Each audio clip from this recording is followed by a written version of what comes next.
नमस्कार फ्रेंड्स, आज की क्लास में हम राजस्थान के प्रमुख महाजनपदों के बारे में जानकारी प्राप्त करेंगे।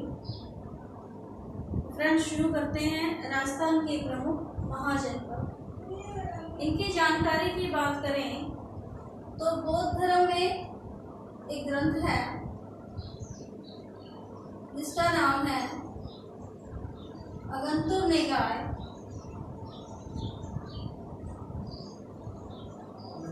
और जैन धर्म का ग्रंथ है भगवती सूत्र। इनसे हमें जानकारी मिलती है कि संपूर्ण राजस्थान में 16 महाजनपद थे।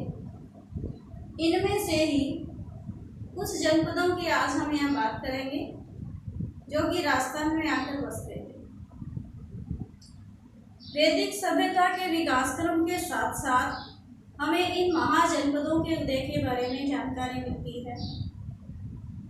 पंजाब की कुछ साहसी और शौर्य के लिए प्रसिद्ध जातियां यूनानी आक्रमणों से त्रस्त होकर राजस्थान की ओर आ गई थी। इनमें से प्रमुख है मालव, शिवी, अर्जुन नायक।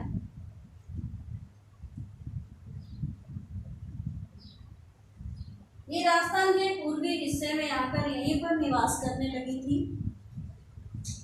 और राजस्थान की जनपदों में से सबसे पहले हम बात करेंगे जांगल जनपद की। इस जनपद की जानकारी हमें बीकानेर और जोधपुर के आसपास प्राप्त होती है। इस जनपद की राजधानी अहिछत्रपुर थी।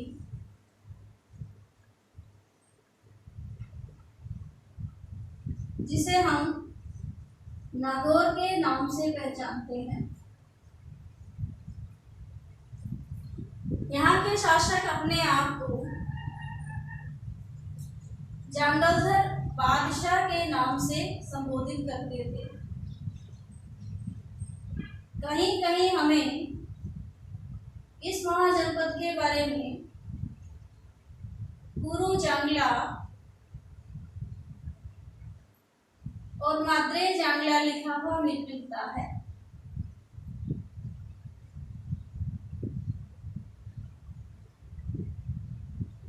बीकानेर के राज चिन्ह में भी हमें जय जांगलधर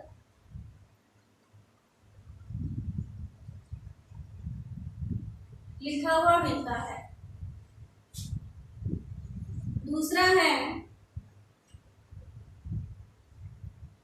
मत्स्य जनपद। इसकी पहचान हमें जयपुर के आसपास मिलती है। इसकी राजधानी विराटनगर थी,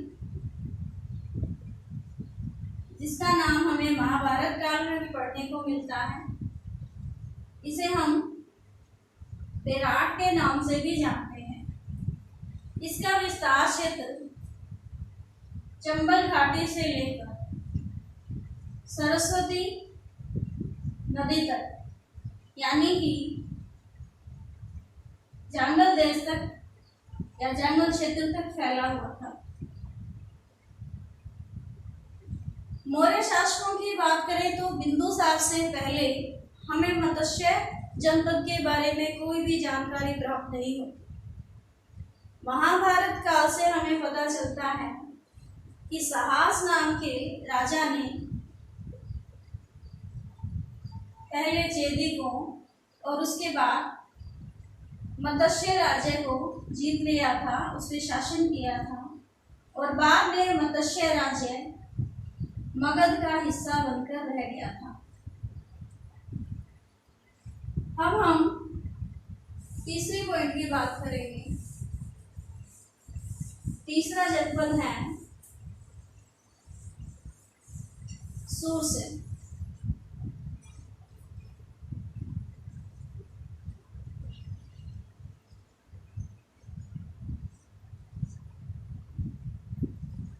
जिसकी पहचान हम आधुनिक समय के ब्रज क्षेत्र से करते हैं। महाभारत के अनुसार यहाँ यादवों का शासन था, यानी यादव वंश का शासन था। वासुदेव पुत्र श्री कृष्ण, उनको भी यहीं का वंशज बताया गया है। इसका विस्तार क्षेत्र अलवर, भरतपुर, धौलपुर और करौली तक फैला हुआ था।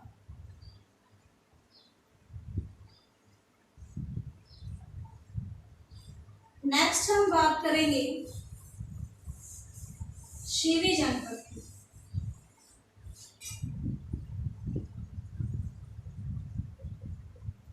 जिसकी राजधानी का नाम था शिवपुर, जिसकी पहचान हमें पाकिस्तान के एक स्थान से मिलती है। वहां से हमें इसकी पहचान होती है कि शिवी नाम का जनपद था। पंजाब से ये जाति राजस्थान की तरफ आई और राजस्थान में मेवाड़ में आकर ये निवास करने लगी। मेवाड़ के कुछ हिस्सों से हमें शिवियों के सिक्के भी प्राप्त होते हैं। इसी के साथ साथ मंदसौर से हमें 5 गुहा लेख भी प्राप्त होते हैं, जिनसे हमें पता चलता है कि शिवी जाति जो है वो राजस्थान में आई थी। मेवाड़ में आने के बाद यहाँ की राजधानी का नाम हो गया चित्तौड़गढ़ में स्थित नगरी। इसके रूप में हमें इसकी पहचान होती है। तो हम कह सकते हैं कि राजस्थान में शिवी जनजाति पश्चिम से लेकर दक्षिण पूर्व तक इसका विस्तार था।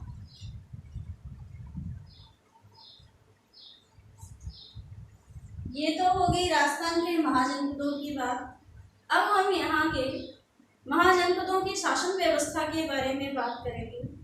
शासन व्यवस्था के बारे में देखें तो यहाँ की शासन व्यवस्था गणतंत्रात्मक थी, लेकिन फिर भी शासन की बात हो कुलीन परिवारों के हाथ में थी। इन कुलीन परिवारों के सदस्य किसी विशेष मुद्दे पर बातचीत करने के लिए जहां पर इकट्ठे होते थे, उस स्थान का नाम था संथागार। संथागार महाजनपद कालीन एक बहुत बड़ी सभा मानी जाती थी, यानी कि एक विशिष्ट सभा का रूप थी। महाजनपदों का रूप या गणराज्यों का रूप बड़ा होता था, तो ये संथागार केंद्रीय और प्रांतीय दोनों तरह से इसकी स्थापना की जाती थी।